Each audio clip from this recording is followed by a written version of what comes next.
जब मेरी शादी को 5 साल गुजरे थे तो भगवान ने मुझे 3 बेटे दिए। तीनों बेटों में एक 1.5 साल का ही फ़र्क था। मैंने ठीक ढंग से संभाल नहीं पाती थी।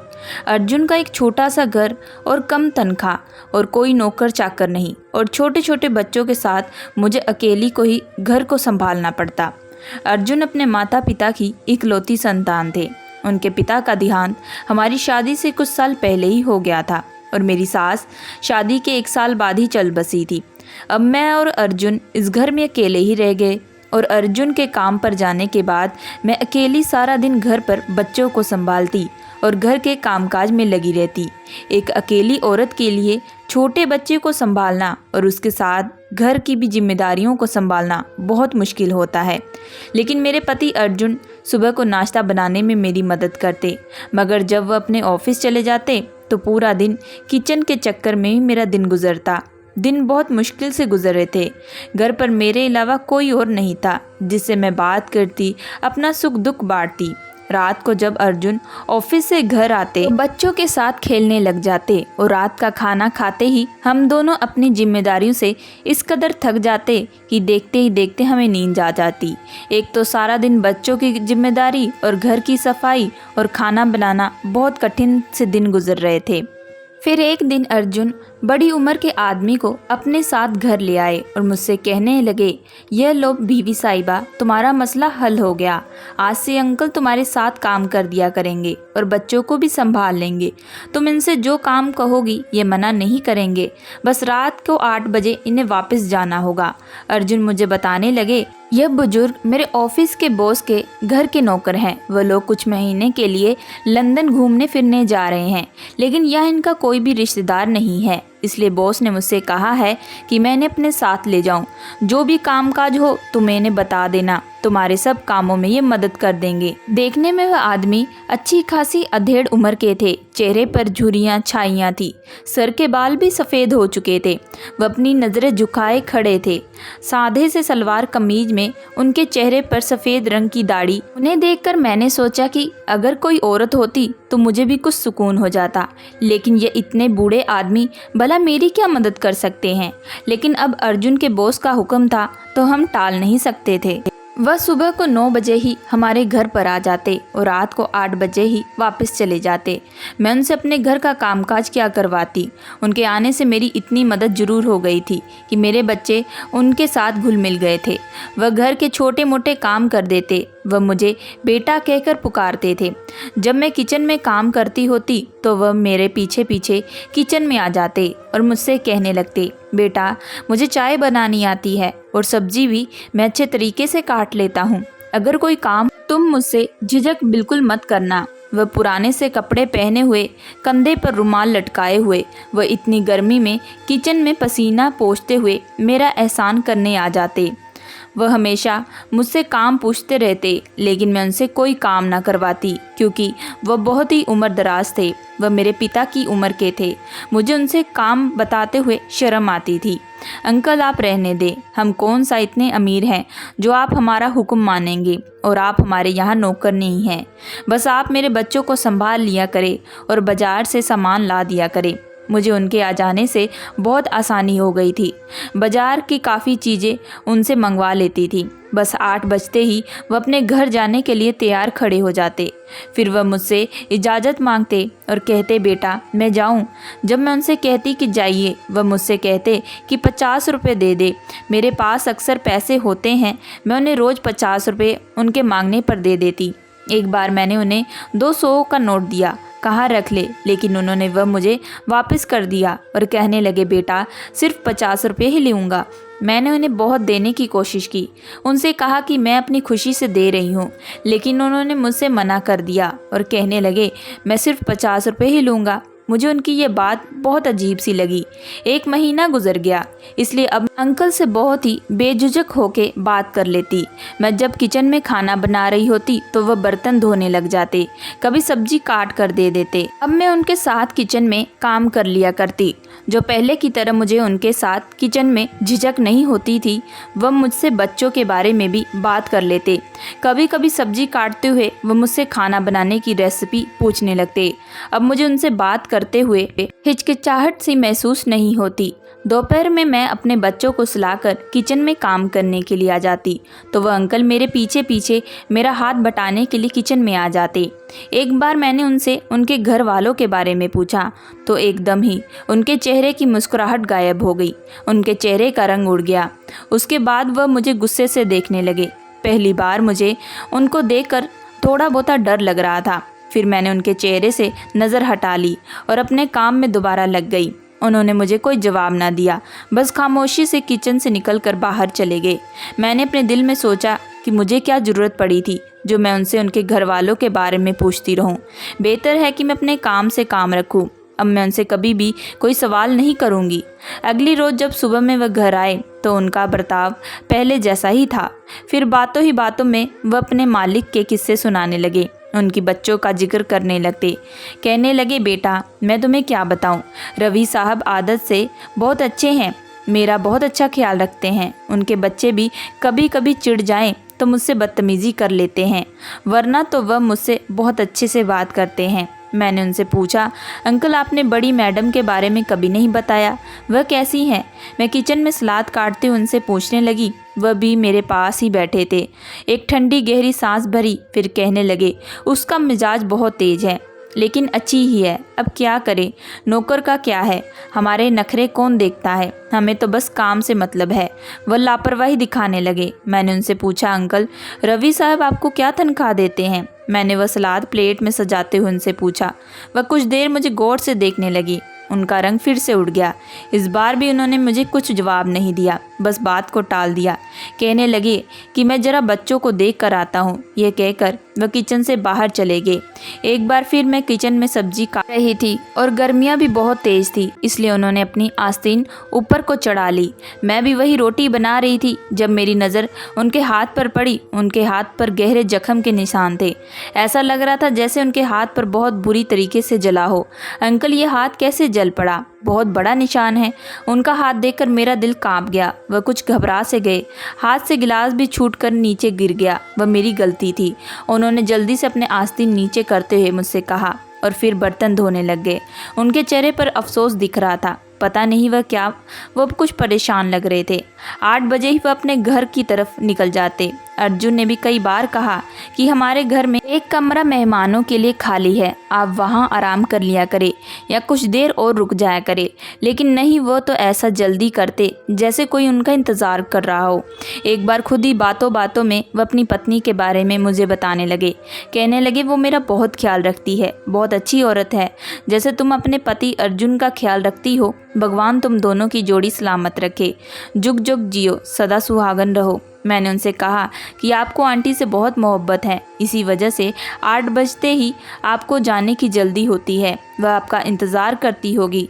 मेरे कहने पर एक उदासी उनके चेहरे पर छा गई। वह गहरी सोच में गुम हो गए। कहने लगे, ठीक कहती हो बेटा, वह मेरा इंतज़ार करती है। मैं थोड़ा सा भी लेट हो जाऊं तो दरवाजे पर खड़ी मेरा इंतज़ार करती रहती है। वह मेरे लिए बहुत ज़्यादा परेशान हो जाती है। जब मैं घर जाता हूं तो मैं उसके पास बैठता हूं, तभी मेरे पोता पोती आकर मेरे गले लग जाते हैं, मेरा हाथ चूमते हैं, दादा दादा कहकर मेरी गोद में बैठने लग जाते हैं। बहू आकर अपने सर पर हाथ रखवाती है और मुझे अपने पानी का गिलास देती है। मुझसे कहती है कि पिताजी खाना अभी गर्म है, अगर आप कहें तो मैं आपके लिए लगा दूं, लेकिन एक तुम हो जो मुझे खाना खिलाए बिना यहाँ से जाने नहीं देती। मुझे रोज़ अपनी बहू को मना करते हुए शर्म आती है। वह मेरे सर पर हाथ रखकर प्यार से बोलती है जैसे कोई अपनी बेटी हो, लाड से कहती है।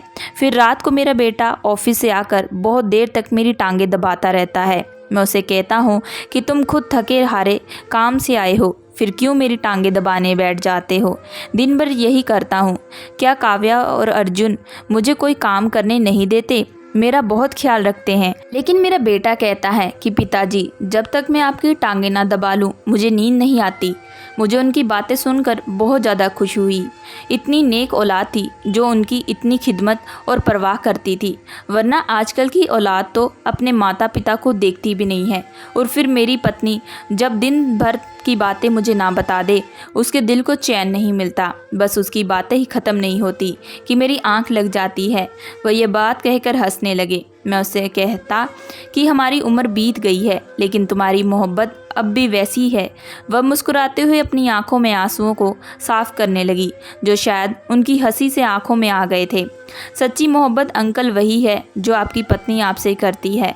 औरत की मोहब्बत पुरानी कब होती है, वह तो समय के साथ साथ और ज़्यादा मजबूत होती है। मेरी बात पर वह मुझे गौर से देखने लगे, कहने लगे, तुम बिल्कुल मेरी पत्नी हेमा की तरह बातें करती हो। मैं सोचता हूँ अगर मेरी कोई बेटी होती तो वह बिल्कुल तुम जैसी होती। वह मुस्कुराकर कहने लगे। फिर मैंने कहा कि आप नौकरी क्यों करते हैं? अंकल मेरे सवाल पर एकदम घबरा गए। उनका मिजाज बहुत अलग था। कभी कभी बातें करते पर उनके घर वालों की सारी बातें मुझे बताने लगे और कभी कभी मैं उनसे कुछ सवाल करती तो वह बिना जवाब दिए ही वहाँ से उठकर चले जाते। अभी वह मेरे इस सवाल का जवाब दिए बिना ही उठकर वहाँ से चले गए। फिर मैंने दिल ही दिल में सोचा, हो सकता है इन्हें पैसों की कोई परेशानी हो, बेटे की तनख्वाह ज़्यादा ना हो, इस उम्र में मेहनत कर रहे हैं।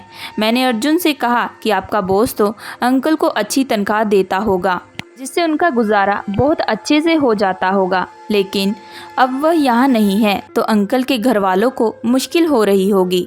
आप जितनी तनख्वाह आसानी से दे सकते हैं उन्हें दे दें। मेरी बात सुनकर अर्जुन ने जवाब दिया, तुम्हें क्या लगता है मैंने उन्हें तनख्वाह देने की कोशिश नहीं की होगी? लेकिन वह मुझसे पैसे ले तब ना। जब भी उन्हें पैसे देता हूँ वह हर बार मना कर देते हैं और कहते हैं कि तुम दे देती हो, बस वही मेरी तनख्वाह है। अर्जुन की बात पर मैंने फैसला कर लिया कि अंकल से पूछूंगी कि वह 50 के नोट से आखिर करते क्या हैं। अगले दिन जब मैंने अंकल को 50 का नोट दिया तो मैंने उनसे पूछ ही लिया कि सिर्फ 50 के नोट से उन्हें क्या मिलता है। इस बार वह खामोशी से बाहर नहीं गए बल्कि मुझे कहने लगे, बेटा तुम मेरे घर आना और सब अपनी आंखों से देख लेना। अगले दिन जब मैं उनके घर गई तो मेरे पैरों तले ज़मीन निकल गई, क्योंकि वहाँ तो मैं और अर्जुन दोनों ही अंकल के साथ उनके घर गए थे। एक सुनसान सा इलाका था, छोटी छोटी तंग सी गलियाँ थी। एक गली के अंदर जाते ही 2-4 घर के बाद गली बंद थी। उस गली के आखिरी मकान के सामने हम दोनों अंकल के साथ खड़े हो गए, लेकिन उस घर का दरवाज़ा बंद था। धक्का मारने से वह तुरंत दरवाज़ा खुल गया। सामने कच्ची मिट्टी का आंगन था। मैंने और अर्जुन एक दूसरे को हैरानी से देखा। फिर हम लोग अंदर चले गए। घर में बहुत ज़्यादा खामोशी थी। घर के अंदर जाते ही एक बहुत बड़ा सा आंगन था और सामने 2 कमरे बने हुए थे। हर कमरे में दरवाज़ा और खिड़की लगे हुए थे। आंगन में एक पेड़ भी लगा था, लेकिन अब वह बिल्कुल सूख चुका था। यहाँ पर हर चीज़ मिट्टी के ढेर बन गई थी। आंगन के एक कोने में एक कब्र देखकर मेरे पैरों तले ज़मीन खिसक गई। घर के अंदर ही कब्र बनाई गई थी और उसकी मिट्टी भी गीली थी। घर में कोई भी आदमी नहीं था। चारों तरफ खामोशी छाई थी। अंकल की चारपाई पे कब्र के एक तरफ बिछी हुई थी। चारपाई के पास एक मिट्टी का घड़ा रखा था और उस पर एक स्टील का ग्लास उल्टा रखा था। अंकल सबसे पहले इस कब्र पर गए और कहने लगे, हेमा देखो तो कौन आया है।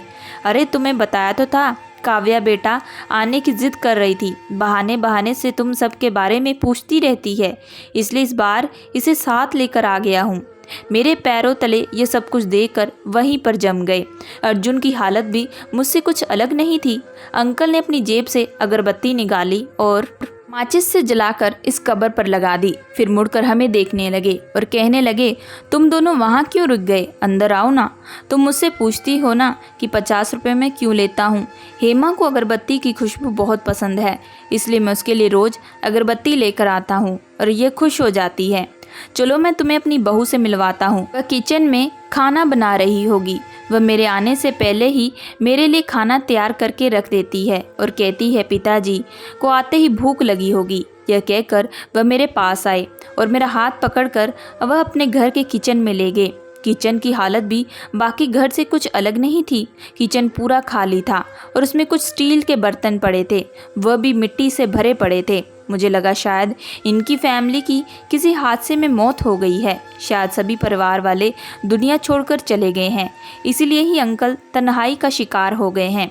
उससे बचने के लिए यह बिना तनख्वाह के काम करते हैं। फिर वह मुझे और अर्जुन को अपने बेटे के कमरे में ले गए। यहाँ कमरे में भी कोई नहीं था, लेकिन दीवार पर बड़े से फ्रेम पर एक तस्वीर लगी हुई थी, जिसे देखकर अर्जुन हैरान रह गए।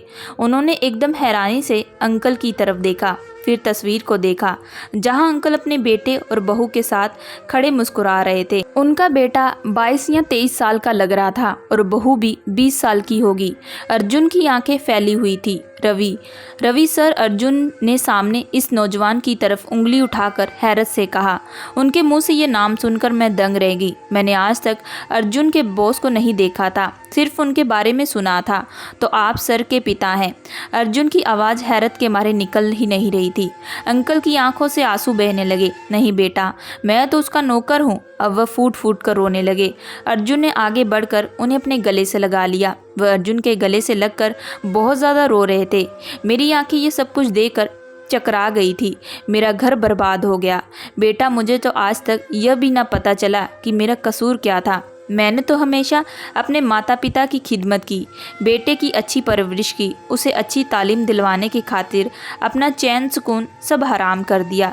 शुरू से ही मैंने अनिल सर के घर पर नौकरी की थी। उस समय मुझे रोज़ 50 रुपये तनख्वाह मिलती थी। इसी से मेरा घर बहुत अच्छे से चल रहा था। मेरी ड्यूटी 8 बजे तक ही होती। मेरा बेटा बहुत छोटा था। मेरी पत्नी पूरा दिन इसी घर में मेरे माता पिता की खिदमत में गुजार देती। कभी इतनी हिम्मत भी नहीं कर पाई कि मेरी माँ को किसी बात का उल्टा जवाब दे, मेरे पिता को आंख उठाकर जवाब दे सके। बस सर झुकाकर सास ससुर के हर हुक्म को मानती और उनकी खिदमत करती।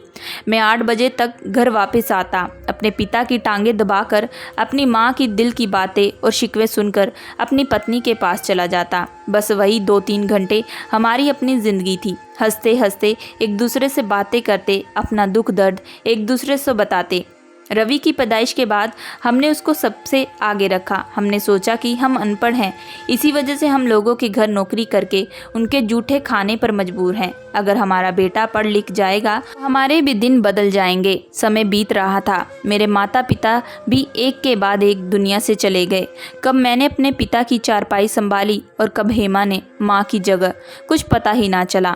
हमारे काले बाल और खूबसूरत जवानी अपने बेटे की परवरिश और ख्वाहिशें पूरी करते करते कब बुढ़ापे को पहुंच गए, पता ही ना चला।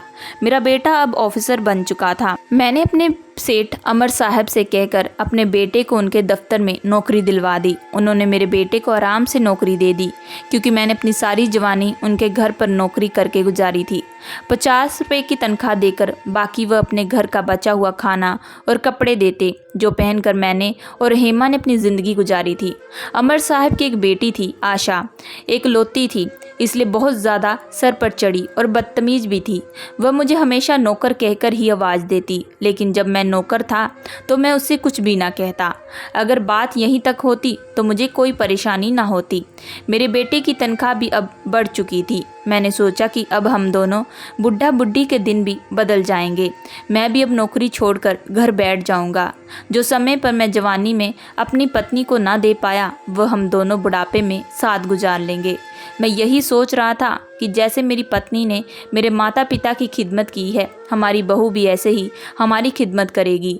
अपने बेटे की पहली तनख्वाह मिलने पर मैंने अमर साहब से कहा, अब मुझे नौकरी से छुट्टी चाहिए। वह भी खुशी खुशी मान गए। कुछ महीने मैंने घर पर ही गुजारे। एक दिन मेरे घर पर अमर साहब आए। उन्होंने आशा मैडम के लिए मेरे बेटे का रिश्ता मांगा तो मैं हैरान सा रह गया। कहा, हम और कहाँ आशा मैडम, मेरा बेटा बहुत अच्छा था, मेहनती भी था। अमर साहब को अपनी बेटी के लिए और क्या चाहिए था। मेरी तो सारी ज़िंदगी उनकी गुलामी करते करते ही कट गई थी।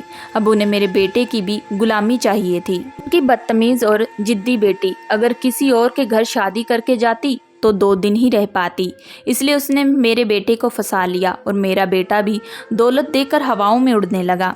मेरा लाख समझाने पर भी आशा मैडम से वह शादी करने के लिए तैयार हो गया। आखिर में मुझे ही बेटे की ख्वाहिश के सामने अपना सर झुकाना पड़ा।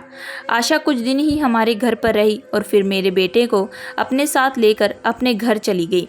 हेमा बहुत रोई थी, लेकिन मैंने उन्हें बहुत समझाया, हमारे बेटे की अपनी ज़िंदगी है, उसकी अपनी मर्जी है, उसे जीने दो। वह कहने लगी कि मैंने भी तो अपनी जवानी और अपनी सारी ख्वाहिश आपके पीछे डालकर रवि की ख्वाहिशों को पूरा करने में उम्र गुजार दी। क्या इसी दिन के लिए मैंने ये सब किया था? मैंने उसे समझाया कि हमारा फ़र्ज़ था। वो रोने लगी और कहने लगी, क्या उसका कोई फ़र्ज़ नहीं है? मैंने उसे बहुत बहलाने की कोशिश की, लेकिन वह बेटे की जुदाई में बीमार रहने लगी। हमारा बेटा पहले तो हफ्ते में एक बार अपनी माँ से मिलने तो आ जाया करता और घर के खर्चे के लिए भी पैसे दे दिया करता, लेकिन अब धीरे धीरे उसका आना कम हो गया था और वह पैसे देना भी बंद कर दिया। जब मैंने देखा कि अब मेरे बेटे ने हमें खर्चा देना भी बंद कर दिया तो किसी और के घर में नौकरी कर ली। हेमा की जवानी भी मेरे इंतज़ार में गुजरी और बुढ़ापा भी मेरे ही इंतज़ार में गुजरा। अगर मुझे घर लौटने में थोड़ी सी भी देर हो जाती तो वह दरवाजे की दहलीज पर खड़ी मेरा इंतज़ार करती रहती। उसका वही इंतज़ार उसे एक दिन कब्र में ले गया और मैं पूरा अकेला रह गया। मुझे अपने घर से बहुत प्यार था, इसलिए मैंने हेमा को कहीं और जाने नहीं दिया।